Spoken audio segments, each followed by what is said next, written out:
بسم اللہ الرحمن الرحیم۔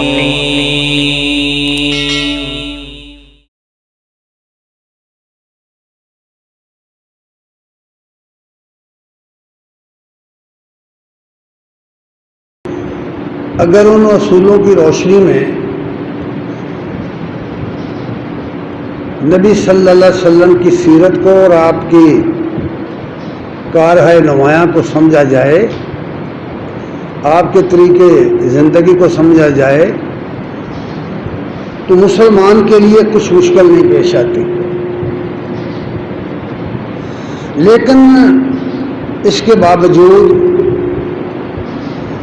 جب قرآن اور سنت کا طریقہ چھوڑا جائے یا اس کو نظر انداز کر دیا جائے یا اس کی من مانی تفسیریں کی جائیں، من مانی تعبیریں کی جائیں، تو پھر گمراہی راہ پا جاتی ہے۔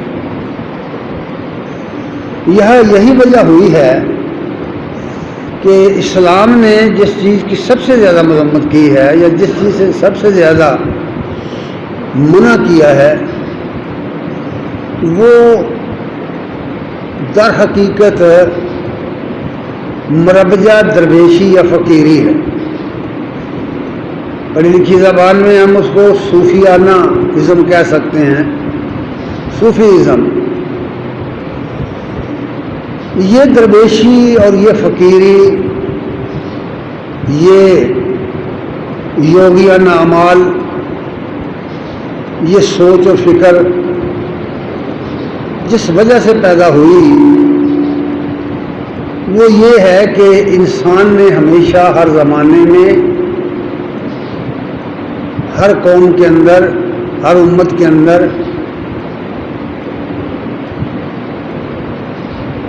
اس خیال کے ذریعے کہ اللہ تبارک تعالیٰ کو اس دنیا میں اس مادی جسم کے ساتھ، اس مادی عقل اور مادی نظروں کے ساتھ، آنکھوں کے ساتھ، نگاہوں کے ساتھ پایا جائے، دیکھا جائے۔ اللہ کو پانے اور دیکھنے کی یہ کوشش جو ہے، اس نے انسانوں کی اکثریت کو، مذہبی قسم کے انسانوں کو عمومی طور پر درویشی کی طرف مائل کر دیا ہے۔ پڑھی لکھی زبان میں جس کو رہبانیت کہتے ہیں، رہبانیت پر بے شمار کتابیں موجود ہیں اور راہب بے شمار قسم کے لوگ پیدا ہوئے، اور سابقہ امتوں میں یہود و نصارہ اس رہبانیت میں خصوصی طور پر نصارہ امامت کا درجہ رکھتے ہیں۔ یہ رہبانیت جو تھی، اس نے پر پرزے نکالے تو آہستہ آہستہ یہ دوسری دنیا میں بھی پھیل گئی اور مسلمان بھی اس سے متاثر ہوئے۔ اور اس رہبانیت کے پیچھے خیال ایک ہی ہے کہ اللہ تبارک تعالیٰ کو پا لیا جائے، مل لیا جائے، دیکھ لیا جائے، اللہ کا، اس کی ہستی کا، اس کی ذات کا نظارہ ہو جائے۔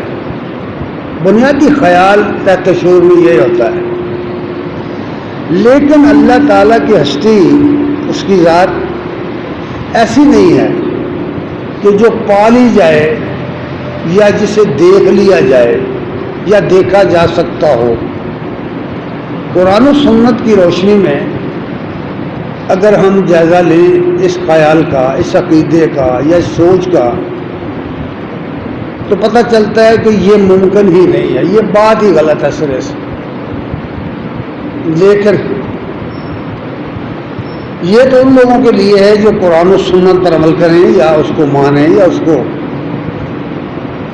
پرائرٹی دیں، اس کو درجہ دیں، یہ ان کے لیے۔ ورنہ عمومی طور پر جو خیال پایا جاتا ہے خود مسلمانوں کے اندر، مسلمانوں کی اکثریت کے اندر یہ خیال موجود ہے، خصوصی طور پر نبی کریم صلی اللہ علیہ وسلم کی ذات کے متعلق، کہ رسول اللہ صلی اللہ علیہ وسلم نے اپنے رب کو دیکھا تھا. اس کے لیے روایات بھی موجود ہیں اور بہت زیادہ روایات موجود ہیں. لیکن جیسے میں نے پہلے عرض کیا ہے کہ اگر ان کو اس کسوٹی پر پرکھا جائے جو قرآن و سنت میں طے شدہ ہے، جو اصول طے شدہ ہے، تو پتہ چل جاتا ہے کہ ایسا ہرگز نہیں. نبی صلی اللہ علیہ وسلم کے بارے میں یہ بات مشہور اس وجہ سے ہوئی کہ آپ کے متعلق یہ ہر شخص جانتا ہے یا مانتا ہے یا سمجھتا ہے کہ نبی صلی اللہ علیہ وسلم کو معراج ہوئی، اور معراج میں آپ آسمانوں پر گئے حتیٰ کہ عرش معلیٰ تک پہنچ گئے، اور پھر اللہ تبارک تعالیٰ نے عرش سے نیچے اتر کر نبی کریم صلی اللہ علیہ وسلم سے ملاقات کی. پھر اس پر اور بہت سارے ردے چڑھا دیے گئے اور بے شمار روایات، بے شمار حکایات، بے شمار تقاریر اور بے شمار تحریریں اس پر لکھی گئی. لیکن اگر اس چیز کو ہم سمجھنے کی کوشش کریں تو قرآن مجید کے اندر کوئی ایک جملہ، کوئی ایک لفظ ایسا نہیں ہے جس سے یہ ثابت ہو کہ نبی کریم صلی اللہ علیہ وسلم نے یا کسی دوسرے نبی نے اللہ کو دیکھا ہو. اور جہاں تک احادیثوں کا تعلق ہے تو وہاں بھی اگر ان اصولوں پر انہیں دیکھا جائے، پرکھا جائے اور قرآن کی کسوٹی پر پرکھا جائے تو صاف واضح ہو جاتا ہے کہ کوئی ایک روایت بھی ایسی نہیں ہے، کوئی ایک حدیث بھی ایسی صحیح حدیث نہیں ہے، نبی کریم صلی اللہ علیہ وسلم کا فرمان نہیں ہے جس سے یہ ثابت ہو کہ نبی صلی اللہ علیہ وسلم نے کبھی بھی اللہ تعالیٰ کو دیکھنے کا دعویٰ کیا ہو. اس طرح کی کوئی چیز نہیں ہے. یہ بلا تحقیق، بغیر سمجھے بوجھے عمومی طور پر لوگ اس کو بیان کرتے رہتے ہیں. اس لیے پچھلے سے گزشتہ خطبے سے پیوستہ خطبہ جو ہے اس میں عرض کیا تھا کہ قیامت کے دن اللہ تعالیٰ اہل جنت کو، ظاہر اہل جنت سب اہل ایمان ہیں، ایمان کے بغیر، صحیح عقیدے کے بغیر کوئی شخص جنت میں نہیں جا سکتا. سب سے پہلے صحیح عقیدہ ہونا چاہیے، پھر اس کے مطابق اعمال بھی ہونے چاہیے. اعمال میں کمی بیشی تو اللہ تعالیٰ معاف کر دے گا جیسا کہ اس نے وعدہ کر رکھا ہے، معاف کر دے گا، جسے چاہے جو چاہے معاف کر دے. لیکن اگر عقیدہ غلط ہے تو وہ شخص بالیابی حاصل نہیں کر سکتا، وہ جنت میں نہیں جائے گا. ازروب قرآن و سنت میں یہ بات کر رہا ہوں، اسلامی نقطہ نظر سے یہ بات کر رہا ہوں. سورہ قیامہ میں یہ بات بتائی گئی ہے کہ اس دن، قیامت کے دن، وجوہ یومئذ ناظرہ الی ربہا ناظرہ، بہت سارے چہرے تر و تازہ ہوں گے، خوش باش ہوں گے، جو اپنے رب کا نظارہ کریں گے. اپنی اپنی کیپیسٹی کے مطابق، اپنے اپنے درجہ بدرجہ، جتنا کسی کا مقام ہے اسی طرح یہ نعمت اسے میسر آئے گی. یہ ہے آخرت کی بات کہ اللہ تعالیٰ کی زیارت ہوگی، ہونی چاہیے. اللہ تعالیٰ کی ہستی جس کے اشتیاق کا عالم یہ ہے کہ ہر چیز اس کی طرف مائل ہے، اس کی ساری مخلوق اس کی طرف مائل ہے. خصوصی طور پر انسان کو اللہ نے علم اور عقل سے نوازا ہے، تو انسانوں میں سے جو لوگ اس کیپیسٹی کے لوگ ہیں، اس طرز کے لوگ ہیں، اس سمجھ کے لوگ ہیں، جن کی فکر اور سوچ اور عقیدہ اپروچیبل ہے، ان کی بات ہے، ہر شخص کی بات نہیں ہوتی، ہر شخص اتنی سوچ نہیں رکھتا، اتنی فکر نہیں رکھتا. تو اس کے لیے یہ انعام ہے، یہ اعلان کر دیا گیا کہ قیامت کے دن جو شخص جنت میں جائے گا وہ اپنے رب کو دیکھے گا. لیکن اس دنیا میں تو قرآن و سنت میں بتا دیا گیا کہ نہیں، اس دنیا میں نہیں بھائی، بالکل نہیں. نبی کریم صلی اللہ علیہ وسلم نے بھی اللہ تعالیٰ کو نہیں دیکھا. سورہ نجم کے اندر بعض لوگوں نے اس کی جو 18 آیات ہیں ان میں سے بعض آیات کو معراج کی آیات قرار دیا ہوا ہے، حالانکہ ایسا نہیں ہے، بالکل ہی نہیں ہے. ان آیات کے اندر روح القدس کے نزول کا تذکرہ ہے، پہلی بار کس طرح نازل ہوئے اور دوسری بار کس طرح نازل ہوئے، اور اللہ تعالیٰ کی جو بڑی بڑی نشانیاں ہیں ان کا تذکرہ ہے. اور اس میں آخری آیت جو آیت نمبر 18 ہے سورہ نجم کی، اس میں تو صاف کہا گیا ہے لَقَدْ رَأَىٰ مِنْ آیَاتِ رَبِّهِ الْكُبْرَىٰ، کہ نبی کریم صلی اللہ علیہ وسلم نے اپنے رب کی بڑی بڑی نشانیاں دیکھی. یہ نہیں فرمایا کہ اپنے رب کو دیکھا، اللہ نے فرمایا کہ نبی صلی اللہ علیہ وسلم نے اپنے رب کی بڑی بڑی نشانیاں دیکھی.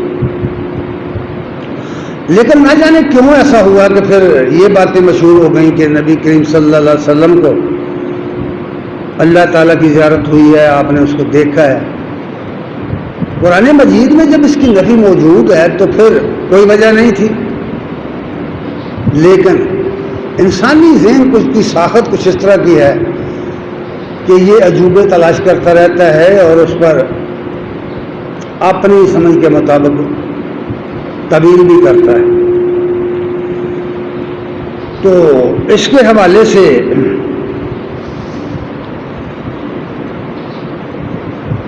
جب یہ بات عام مشہور ہوئی اور لوگوں نے ان آیات کا مطلب پوچھنا شروع کیا، جب تابعین کا زمانہ آیا تو صحابہ سے اس آیت کا، ان آیات کا مطلب پوچھنا شروع کیا لوگوں نے.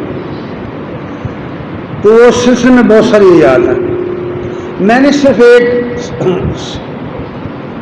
حدیث بیان کرنی ہے، جتنا ٹائم مل گیا، جتنی بات ہو سکی، جو رہ جائے گی وہ پھر بعد میں صحیح. مسعود رضی رحمہ اللہ بیان کرتے ہیں کہ میں عائشہ صدیقہ رضی اللہ تعالی عنہا کے پاس تکیہ لگا کے ٹیک لگائے بیٹھا تھا.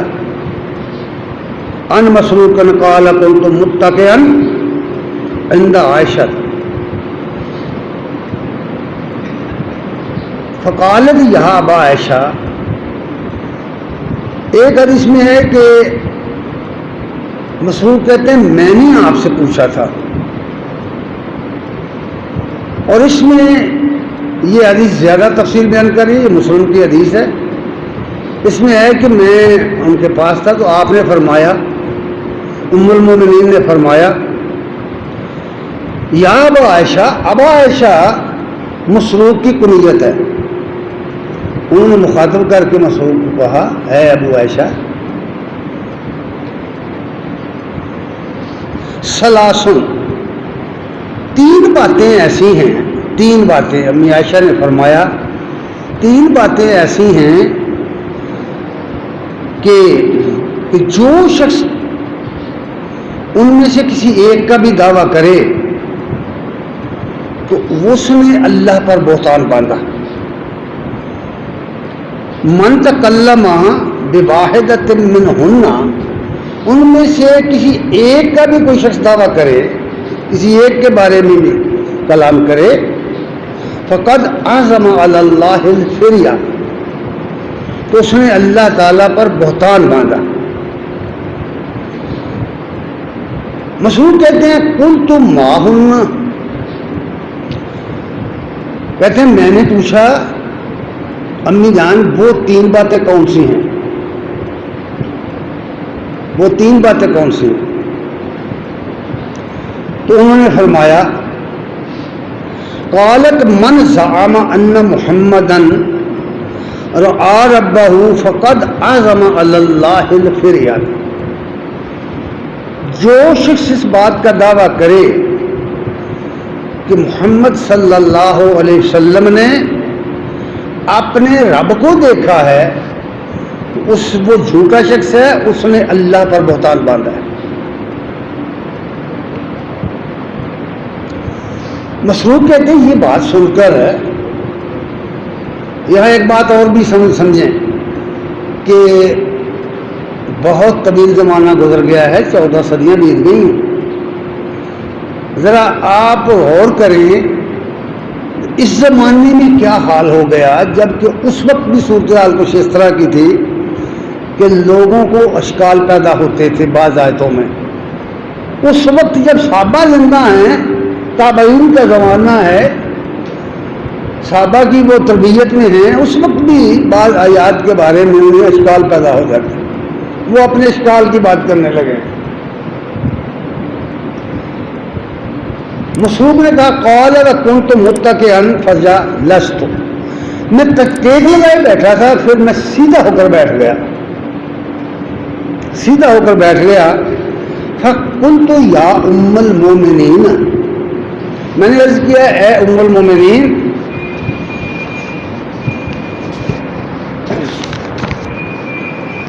انظرینی ولا تعجلینی، عرض کی ہے ام المومنین مجھے تھوڑا سا موقع دیں بات کرنے کا، آپ ذرا جلدی نہ کریں، مجھے بات کرنے کا موقع دیں.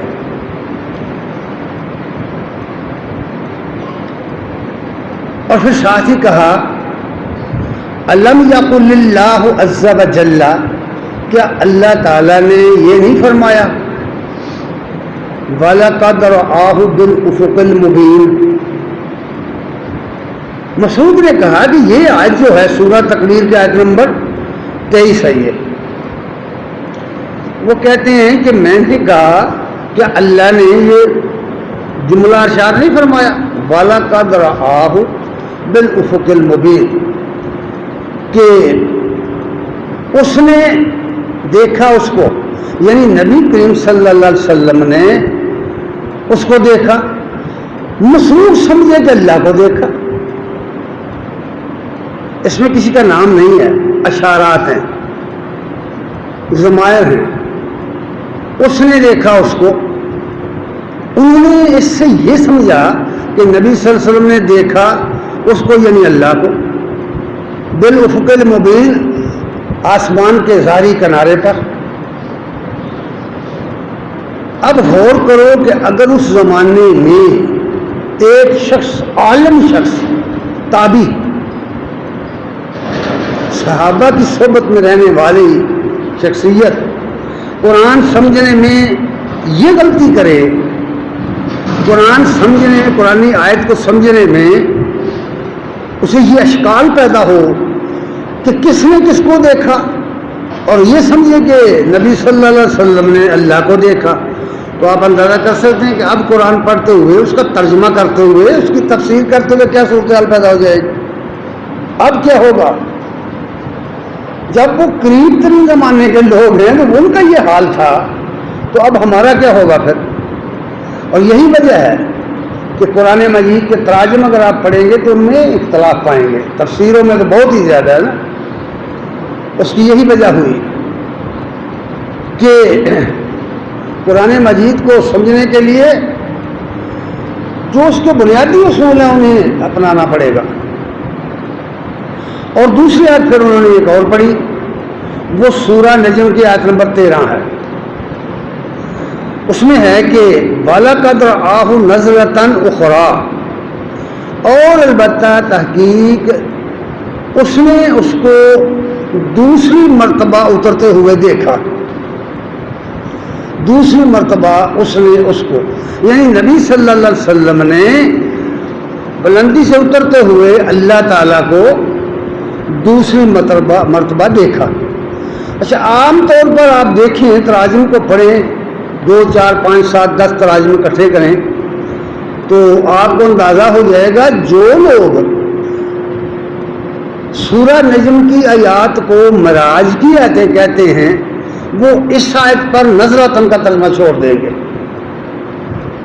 اس کے نمونے میں نے ویسے لکھے ہوئے ہیں، اس میں مقام مصطفیٰ جو کتاب میری آ رہی اس میں ہے، اس میں میں نے وہ نقل کیے، مختلف تراجم نقل کر کے دکھایا ہے کہ کس طرح نظرتاً کو چھوڑ دیا گیا۔ وجہ اس کی یہ ہے کہ جو شخص ترجمہ کر رہا ہے یا تفسیر لکھ رہا ہے، اس کا روایات کے تحت عقیدہ یہ ہے کہ نبی صلی اللہ علیہ وسلم کو جبریل امین لے کر اوپر جا رہے ہیں۔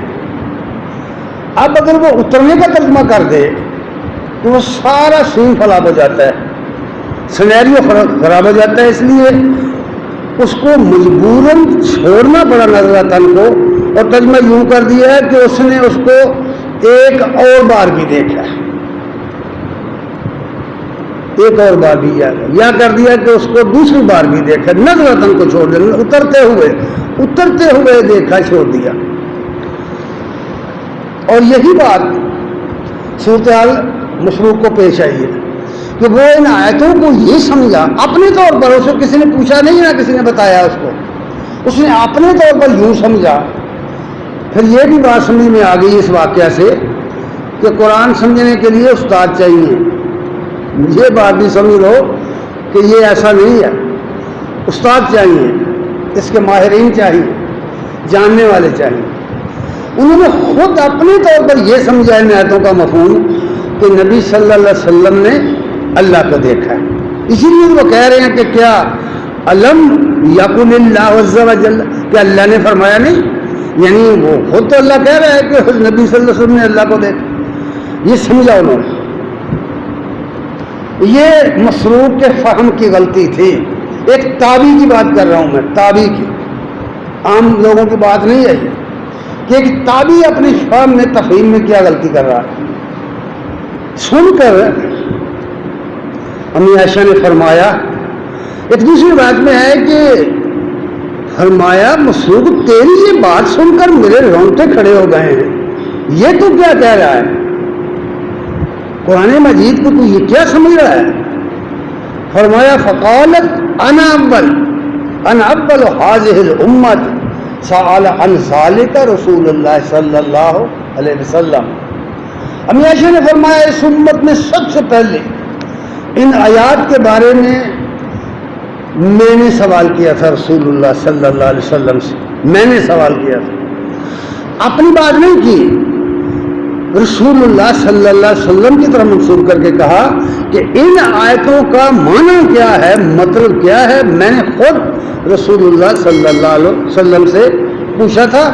تو آپ نے فرمایا، رسول اللہ صلی اللہ علیہ وسلم فرمایا فقال انما هو جبریل لم ارہ علی صورتہ التی خلق علیہا غیر ہاتین المرتین رأیتہ منحبتا من السماء صادا اعظم خلقہ ما بین السماء والارض۔ ان الفاظ میں بہت بڑی سنیریو ہے جو بنایا دیا گیا ہے، منظر ہے جو بیان کیا گیا، پورا منظر بنا دیا گیا۔ رسول اللہ صلی اللہ علیہ وسلم نے فرمایا اس سے مراد تو ہے جبریل، جس کو میں نے دیکھا، اس کی اس اصلی شکل میں جس پر اس کو پیدا کیا گیا، جس پر اللہ نے اس کو بنایا ہے، جو اس کی اصلی شکل و صورت ہے، میں نے اس کو دیکھا ہے صرف 2 بار، غیر ہاتین المرتین، 2 مرتبہ صرف دیکھا ہے۔ رأیتہ منحبتا من السماء صاعدا، اور میں نے ان کو دیکھا کہ وہ آسمان سے اتر رہے ہیں۔ اب قرآن کی آیت دیکھو، وَلَقَدْ رَآهُ بِالْأُفُقِ الْمُبِينِ، یہ ہم جب نگاہ ڈالتے ہیں نا دور، اگر بہت نیچے ہم جائیں افق کے نیچے تو پھر ہمیں کچھ دکھائی نہیں دے گا۔ چاند جب طلوع کرتا ہے حلال نظر نہیں آتا، وہ افق کے بہت نیچے ہوتا ہے، وہ نظر نہیں آتا، لیکن جب وہ تھوڑا بلند ہوتا ہے اس کے کنارے پر اوپر آتا ہے تو وہ کھلا دکھائی دینا شروع ہو جاتا ہے۔ تو جبریل افق مبین سے نظر آنا شروع ہوئے اور پھر آہستہ آہستہ آگے بڑھے سے اس کی پوری تفصیل سورہ نجم میں بیان کی گئی ہے. وہاں فرمایا وَلَقَدْ رَآهُ بِالْأُفُقِ الْأَعْلَىٰ ثُمَّ دَنَا فَتَدَلَّىٰ فَقَابَ قَوْسَيْنِ أَوْ أَدْنَىٰ. یہ پوری تفصیل آئی ہے کہ وہ آہستہ آہستہ آگے بڑھے اور یہاں اوپر آ کر کے لٹک گئے, منہ پر آ کر کے رسول اللہ صلی اللہ علیہ وسلم کے بالکل قریب آ گئے. فَقَابَ قَوْسَيْنِ أَوْ أَدْنَىٰ, اور اتنی قریب آ گئے کہ آپ کے اور اس کے درمیان کوئی فاصلہ نہیں رہا. قَابَ قَوْسَيْنِ أَوْ أَدْنَىٰ, قوسین کہتے ہیں عربی زبان میں, یہ ایک محاورہ ہے دراصل قوسین کا, کہ جب کوئی اپنی دوستی پکی کرتے تھے نا عرب آپس میں, تو اپنی کمانیں ایک دوسرے کے ساتھ ملا دیتے تھے. تو اس کو وہ ایک رسم کے طور پر پکی دوستی کرنے کو کہتے تھے. اور عربی زبان میں کعبہ جو ہے, ابن کثیر نے اپنی تفسیر میں لکھا ہے کہ یہ جو ہم پیمائش کرتے ہیں نا, اس طرح انگلوں سے جب پیمائش کرتے ہیں تو پھر ایک انگل پیمائش میں آتی ہے, ایک انگل, دو انگلیں, تو ایک انگل کا قریب ہو جانا, ایک انگل کے فاصلے کو کعبہ کہتے ہیں.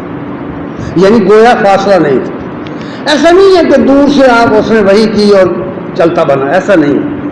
ایک شفیق استاد کی مانند جبریل قریب آئے اور اللہ تعالیٰ کے حکم سے, اللہ تعالیٰ کے اذن سے جو اللہ نے وحی دے کر بھیجا تھا, وہ پہلی وحی کا ذکر ہو رہا ہے. فَأَوْحَىٰ إِلَىٰ عَبْدِهِ مَا أَوْحَىٰ, پھر اس نے اللہ کے بندے کی طرف وحی کی جو اس نے وحی کی. وہ پہلی وحی تھی جس کے موقع پر آپ اتنے قریب آئے تھے. اور اس کا دوسری روایات میں پوری تفصیل سے کہ وادی میں تھا, وادی میں آپ نے ان کو کھلی وادی میں دیکھا, اور اس طرح دیکھا کہ پوری فضا میں جب آپ کے سامنے آ گئے منحبتاً, تو اس کے اگلے لفظ نے اس کی وضاحت کر دی کہ سادن, کہ پوری فضا پر جبریل امین ہی چھائے ہوئے تھے. آپ جدھر دیکھتے تھے جبریل نظر آتے تھے. پورا سناریو, پورا منظر جو تھا اس پر جبریل نظر آ رہے تھے. اور اس کی عبداللہ بن مسعود کی روایت میں ہے کہ جبریل اتنا بڑا ان کا وجود تھا کہ ان کے پر 600 پر تھے.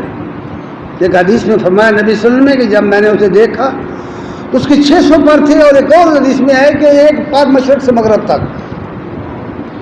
اب اس کی ہستی کا اندازہ نہیں ہو سکتا, ہم لوگ نہیں کر سکتے. یہ ہمیں نا ذہن کے قریب کرنے کے لیے یہ الفاظ ہیں جن سے ہم تھوڑا سا تصور کر سکتے ہیں. سادن اعظم خلق ہی, اس کی وجود نے, اس کے تن و توش نے پوری فضا کو گھیرا ہوا تھا. اس کی جسمانیت نے پوری فضا کو گھیرا ہوا تھا. اور وہ کیسے, اس کی کیفیت یوں بیان کی, ما بین سماء والارض, زمین سے لے کر آسمان تک ہر طرف انہیں کا وجود نظر آ رہا تھا. جب پہلی وحی نازل فرمائی, پہلی وحی, یہ بحث الگ ہے کہ وہ پہلی وحی کیا تھی, یہ ایک الگ بحث ہے. اور اس کو بھی اگر غور و فکر سے دیکھا جائے اور اچھی طرح روایات کو جمع کر کے قرآن مجید کے سامنے رکھ کے دیکھا جائے تو وہ بھی وضاحت ہو جاتی ہے کہ وہ پہلی وحی کیا تھی. اتقان فی علوم القرآن میں سیوطی رحمہ اللہ نے کہا کہ اس سے مراد سورہ الفاتحہ ہے. سب سے پہلی جو سورہ نازل ہوئی وہ سورہ فاتحہ ہے. اور نماز میں سب سے پہلی جو نماز پڑھی گئی اور سب سے پہلی جو سورہ پڑھی گئی نماز میں وہ سورہ فاتحہ ہے.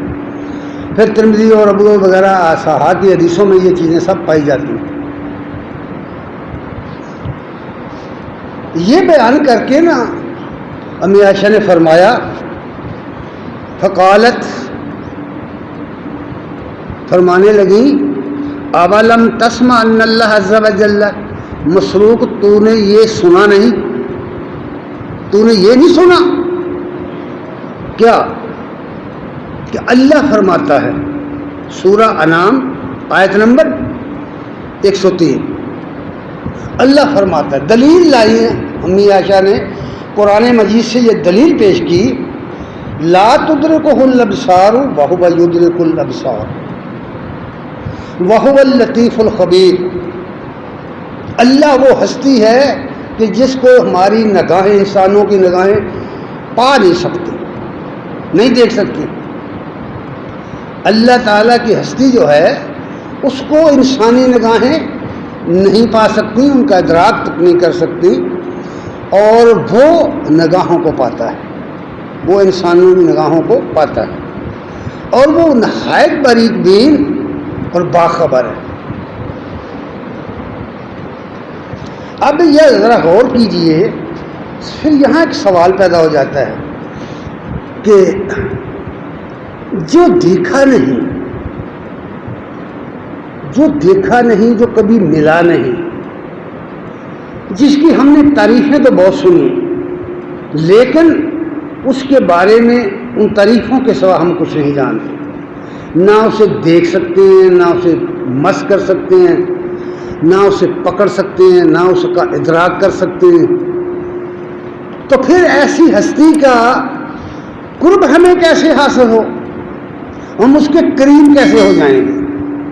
باریک بات ہے بھائی، ذرا ذہنوں پر زور دے کر سوچو، باریک بات۔ اچھا، اس کا حل یہ بتا دیا گیا، حدیث میں ہے یہ اس کا حل، کہ اللہ کو دیکھنا کوئی ضروری بھی نہیں ہے۔ اگر تم یہ دیکھنا چاہتے ہو کہ تم اللہ کے کتنے قریب ہو، تو تمہیں خود اپنے بارے میں اندازہ کرنا ہوگا، خود اپنے بارے میں اپنا جائزہ لینا ہوگا کہ اللہ کے قریب ہو یا اللہ سے دور ہو، اس کا اندازہ تمہیں خود اپنی ذات سے ہو جائے گا۔ نبی کریم صلی اللہ علیہ وسلم ایک دفعہ اپنے صحابہ کے اندر بیٹھے تھے، تو ایک شخص آیا، عمر بن خطاب رضی اللہ تعالیٰ عنہ بیان کرتے ہیں، اس حدیث کو کئی صحابہ نے بیان کیا، ابو ہریرہ بھی بیان کرتے ہیں۔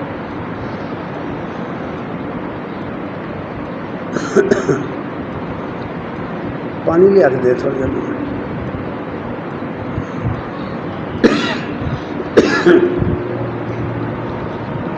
تو ایک شخص آیا، وہ مجلس کو چیرتا ہوا آیا اور نبی کریم صلی اللہ علیہ وسلم کے سامنے بالکل جہاں آپ تشریف فرما تھے وہاں بیٹھ گیا، اور گھٹنے اس نے ٹیک دیے جس طرح تشہد میں بیٹھتے ہیں۔ گولی ہے آپ کے پاس؟ ڈسپلین ہے؟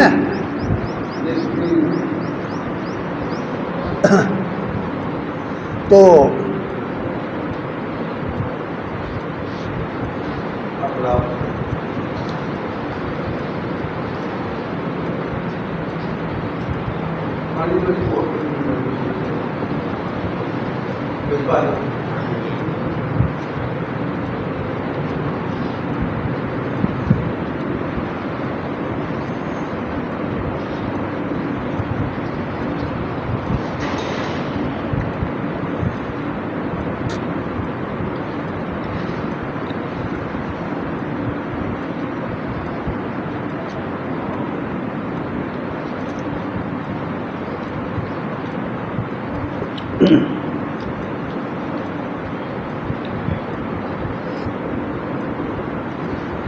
اس نے آ کر کے اپنے گھٹنے نبی صلی اللہ علیہ وسلم کے گھٹنوں کے ساتھ ملائے اور اپنی رانوں پر اپنے ہاتھ رکھ کر چند سوالات کیے۔ ان سوالوں میں سے ایک سوال یہ تھا، مال احسان یا رسول اللہ، یا رسول اللہ احسان کیا ہے؟ احسان تو ہم سے اگر کوئی شخص پوچھے کہ احسان کیا ہوتا ہے، تو ہم کہیں گے کہ کسی کے ساتھ نیکی کرنا، کسی کے ساتھ بھلائی کرنا، اس کو احسان کہتے ہیں۔ یہی ہے نا، عام طور پر ہمارا تصور احسان کرنے کے بارے میں یہی ہے کہ کسی کے ساتھ نیکی بھلائی کرنا۔ نبی صلی اللہ علیہ وسلم نے جو معنی بیان کیے، جو بات فرمائی، اس کو پلے باندھ کے لے کے جاؤ ہمیشہ کے لیے۔ اس نے پوچھا احسان کیا ہے؟ آپ نے فرمایا احسان یہ ہے، قال وعبد ربک، اپنے رب کی بندگی یوں کر، کأنک تراہ، کہ گویا تو اس کو دیکھ رہا ہے۔ نبی صلی اللہ علیہ وسلم نے احسان کا معنی یہ بتایا اس کو، سائل کو، کہ اپنے رب کی بندگی یوں کر کہ گویا تو اسے دیکھ رہا ہے۔ یہ بہت اعلیٰ معیار ہے، بہت ہی بلند معیار ہے یہ، کہ کوئی شخص یہ کہے کہ میرا رب مجھے نظر آ رہا ہے اپنے تصور میں، بہت بلند معیار ہے۔ پھر ساتھ ہی فرمایا فَإِن لَّمْ تَكُن تَرَاهُ، اگر تو یہ نہیں کر سکتا کہ تو اس کو اپنی نظروں کے سامنے لائے اپنے تصور میں، تو یہ تصور کر فَإِنَّهُ يَرَاكَ، وہ تجھے دیکھ رہا ہے، یا تو اس کو دیکھ رہا ہے یا وہ تجھے دیکھ رہا ہے۔ اب ذرا غور کیجئے، اگر یہ تصور مستحکم ہو جائے کہ میرا رب مجھے دیکھ رہا ہے اور یہ ہر وقت حاضر رہے، تو فرمائیے کوئی شخص کبھی بھی کسی لمحے بھی اپنے رب کی نافرمانی کر سکتا ہے؟ جب ہمیں پتہ ہو کہ یہ مجھے کو فلاں دیکھ رہا ہے، میں اس کے دیکھنے کی وجہ سے کوئی غلط بات نہیں کرتا، کوئی غلط حرکت نہیں کرتا، تو جب میرا یہ تصور قائم ہو جائے کہ اللہ مجھے دیکھ رہا ہے، تو کیا خیال ہے، کیا انسان غلط کام کر سکتا ہے؟ جب یہ خیال پیدا ہوتا ہے دل میں، یہ وہ مقام ہے جب انسان اللہ کے بہت قریب ہوتا ہے اور اللہ بھی اس کے بہت قریب ہوتا ہے۔ یہ بات سمجھا دی، یہ پہلی بات سمجھائی کہ اللہ تعالیٰ کو اس دنیا میں، فانی دنیا میں، فانی وجود کے ساتھ، اس مادی وجود کے ساتھ دیکھنا ممکن نہیں ہے، یہ پہلی بات۔ دوسری دلیل یہ دی، سورۃ شورى آیت نمبر 5 میں فرق کو آپ نے امی ام المومنین نے پڑھا، وَمَا كَانَ لِبَشَرٍ، یہ بہت اہم چیز ہے، ہمیں علم ہونا چاہیے ان باتوں کا، ہمیں ان چیزوں کو جاننا چاہیے۔ وَمَا كَانَ لِبَشَرٍ أَن يُكَلِّمَهُ اللَّهُ، کسی انسان کے بس کی بات نہیں ہے، کسی انسان کی یہ شان نہیں ہے کہ اللہ اس سے روح در روح کلام کرے۔ جس طرح انسان کے ساتھ آمنے سامنے بات کرتے ہیں نا، روح در روح بات کرتے ہیں، فرمایا نہیں اللہ کی یہ شان کوئی انسان نہیں ہے، کسی انسان کا یہ مقام ہی نہیں ہے، خواہ وہ نبی ہے، خواہ وہ ولی ہے، خواہ وہ عالم ہے، خواہ وہ جاہل ہے، کتنا بڑا کوئی انسان بھی ہو، فرمایا نہیں کسی انسان کی یہ شان نہیں۔ وما کان لبشر ان یکلمہ اللہ، کسی کی یہ شان نہیں ہے۔ یہ پہلی بات ہے کہ جب روح در روح کلام ہی نہیں کر سکتے تو دیکھنا تو پھر بہت دور کی بات ہے۔ پھر فرمایا الا وحیا، مگر یہ کہ اللہ وحی کے ذریعے اس سے کوئی بات بتائے۔ وحی کا مطلب یہ ہوتا ہے، لفظ وحی کا مطلب یہ ہے کہ اشارہ کرنے والا اشارہ کرے، جس کو کیا ہے وہ جانے، یا اشارہ کرنے والا جانتا ہے یا جس کو کیا گیا وہ جانتا ہے، دوسرے کسی کو پتہ نہیں چلتا، اس کو وحی کہتے ہیں۔ اس کا اصل معنی ہے یہ کہ اللہ چاہے تو کسی کو اپنا علم بذریعہ وحی دے دے، ایسا اشارہ فرما دے۔ الا وحیا او من وراء حجاب، یا پھر پردے کے پیچھے سے، جس طرح موسیٰ علیہ السلام سے کلام فرمایا ہے، پردے کے پیچھے سے۔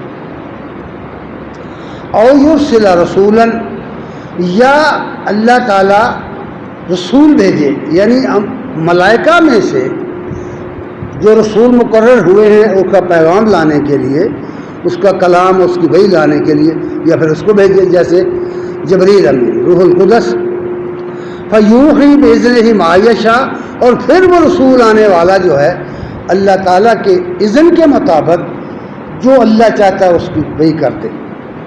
انہ علی حکیم، بے شک اللہ تعالیٰ بہت ہی بلند شان والا اور حکمت والا ہے۔ اب ذرا غور کرو، یہ دعوے اگر اولیاء تذکرۃ الاولیاء نامی کتابیں پڑھیں نا آپ، تو آپ کو پتہ چلے گا بے شمار لوگ یہ دعوے رکھتے ہیں کہ ہم نے اللہ کو دیکھا ہے، ایسا تھا ویسا تھا، کتابوں میں یہ کتابیں بھری پڑی ہیں، بڑے بڑے دعوے، لیکن سب جھوٹ پر مبنی ہیں یہ چیزیں۔ اس لیے کہ کوئی بھی اللہ کا ولی پیغمبر سے، اللہ کے رسول سے، نبی سے بلند مرتبہ نہیں ہوتا۔ کوئی بھی ولی اللہ کسی نبی کے خاک پاک کو بھی نہیں پہنچ سکتا۔ انبیاء کا جو مقام ہے، رسولوں کا جو مقام ہے، اس کو نہیں کو پا سکتا۔ اور پھر موسیٰ علیہ السلام بہت بڑے جلیل القدر نبی، جلیل القدر رسول، جس کو اللہ نے کلام کیا، جس کے ساتھ پردے کے پیچھے سے، اور کتاب دے کر بھیجا۔ اب اس کا واقعہ سنیے، جب اللہ رسول کو یہ بات کہے کہ تم مجھے نہیں دیکھ سکتے، پھر کیا کرو گے؟ اس لیے فرمایا سورہ اعراف کی آیت نمبر 143-44 کو پڑھیے،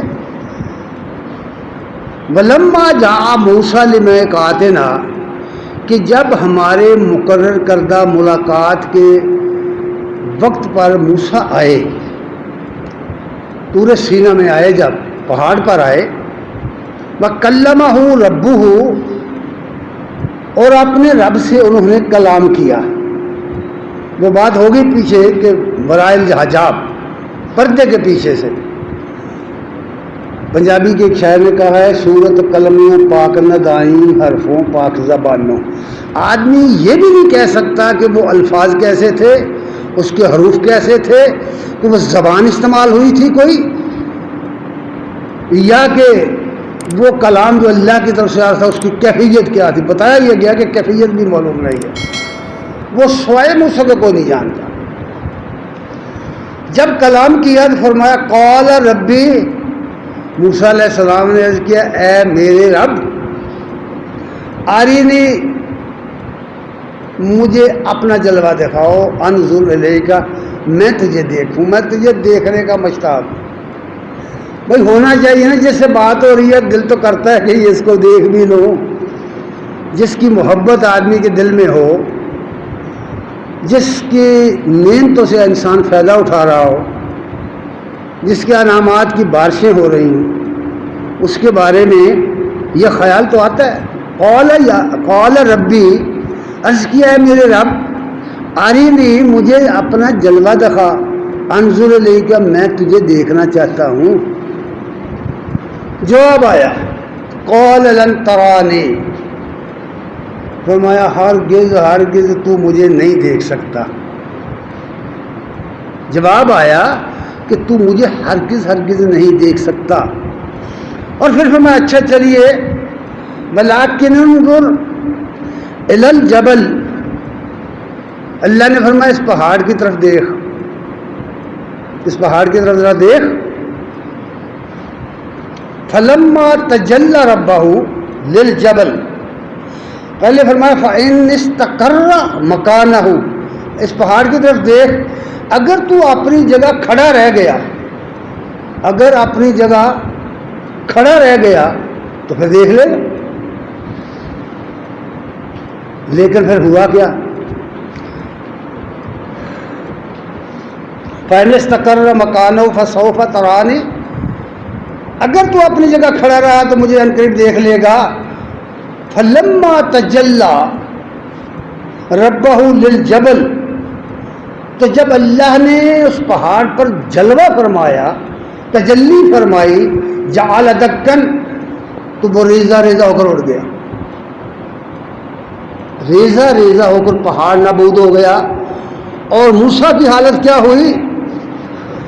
فرمایا فخر موسیٰ صاعقا، اور موسیٰ بے ہوش ہو کر گر گئے. اگر کوئی بڑے سے بڑا بھی ولی اللہ ہو تو موسیٰ کے مقام کو پہنچ جائے گا. اگر موسیٰ کھڑا نہیں رہ سکے اپنے مقام پر، خود دعا کی ہے اور جلوہ رب کو نہیں دیکھ پا سکے، تجلی الہی کو برداشت نہیں کر سکے اور پہاڑ نہیں برداشت کر سکے، اس کا مطلب یہ ہے کہ اللہ اگر ظہور فرمائے تو یہ کائنات ہی فنا ہو جائے گی. اس کا یہ مطلب ہے نا کہ کوئی چیز اس کا جلوہ برداشت نہیں کر سکتی. اس لیے موسیٰ علیہ السلام بے ہوش ہو کر گر گئے. فلما افاقا، کچھ دیر کے بعد جب ہوش میں آئے قال سبحانک، بولے تیری ذات پاک، تیری ذات پاک ہے. اور یہ اس کمزوری سے پاک ہے کہ وہ اتنی نیچے اترے، بندے کے مقام پر اتر کے آ جائے کہ بندہ اسے دیکھ سکے. اس کی یا نفی کی سبحانہ کا، کہ اس کا معیار اتنا لو ہو جائے کہ وہ اسے بندہ دیکھ سکے، نہیں ممکن. سبحانہ کا، تیری ذات پاک ہے. تبت الیک، یا اللہ میں تیرے حضور توبہ کرتا ہوں. یہ جو میں سوال میں نے کیا ہے میں اس سے توبہ کرتا ہوں. اللہ کے رسول کہہ رہے ہیں کہ میں اس سے توبہ کرتا ہوں. اور میں پھر ساتھ کہتے ہیں وَأَنَا أَوَّلُ الْمُؤْمِنِينَ، اور میں ایمان لانے والوں میں سے سب سے پہلا ہوتا ہوں کہ تیری ذات پاک ہے، تیرا جلوہ دیکھنا ممکن نہیں ہے اس دنیا میں میں نہیں دیکھ سکتا، تو کوئی نہیں دیکھ سکتا. اتنے عظیم اللہ کے رسول توبہ کر رہے ہیں، اللہ کی پاکی بیان کر رہے ہیں اور کہتے ہیں کہ میں ایمان لاتا ہوں. یعنی ایمان لانے کے لیے دیکھنا ضروری نہیں ہے، اس کی قدرتیں نظر آ رہی ہیں، اس کی ہستی، اس کی عظمتیں نظر آ رہی ہیں، اس کا جلال نظر آ رہا ہے، اس کی نعمتیں. کہتے ہیں میں ایمان لانے والا ہوں. پھر کہا، جواب آیا قال یا موسیٰ، پھر آواز آئی اے موسیٰ، انی اصطفیتک علی الناس برسالاتی وبکلامی، اے موسیٰ میں نے تجھے لوگوں کے اوپر کے مقابلے میں برگزیدہ کر دیا، چن لیا ہے میں نے تجھے وہ شان عطا کر دی ہے جو انسانوں میں سے کسی کی نہیں ہے. میں نے لوگوں کے مقابلے تجھے پر پسند کر لیا، برگزیدہ کیا اپنی رسالت دے کر اور اپنے ساتھ کلام کرنے کا شرف دے کر، یہ بزرگی دے کر. فخذ ما آتیتک، پکڑ اس کو جو میں تجھے دے رہا ہوں. کیا؟ کتاب الہی، اللہ کی کتاب، اس کو مضبوطی سے پکڑ. وَكُن مِّنَ الشَّاكِرِينَ، اور شکر گزار بندوں میں سے ہو جا. اصل جو چیز نکلی نا نصب العین سامنے آیا کہ اللہ کی نعمتیں، ان میں سے سب سے بڑی نعمت اللہ کی کتاب ہے، اس پر ایمان ہے، اس پر یقین ہے. اس کو لو، اس کو پکڑو، اس کا دامن تھامو اور اللہ کے شکر گزار بندے بن کر رہو دنیا میں. اور اس شکر گزاری کا طریقہ نبی کریم صلی اللہ علیہ وسلم نے یہ بتایا، وَاعْبُدْ رَبَّكَ، اپنے رب کی بندگی یوں کر کأنک ترا، کہ تو گویا اسے دیکھ رہا ہے. وَلَمْ تَكُنْ تَرَاهُ، اگر تم نہیں دیکھ سکتا تو یہ یقین پیدا کر لو کہ وہ تجھے دیکھ رہا ہے. میرے بھائی یہ ہے اصل حقیقت. یہ ایک بات بیان ہوئی ہے، امی عائشہ نے 3 باتیں بیان کی تھی. اگر صحت اور زندگی نے موقع دیا تو وہ 2 نقطے اور بھی کہیں کسی موقع پر ضرور انشاءاللہ بیان کریں گے. اللہ تعالیٰ سے دعا ہے کہ اللہ ہمیں قرآن و سنت کو سمجھنے کی توفیق عنایت فرمائے. وآخر دعوانا الحمدللہ.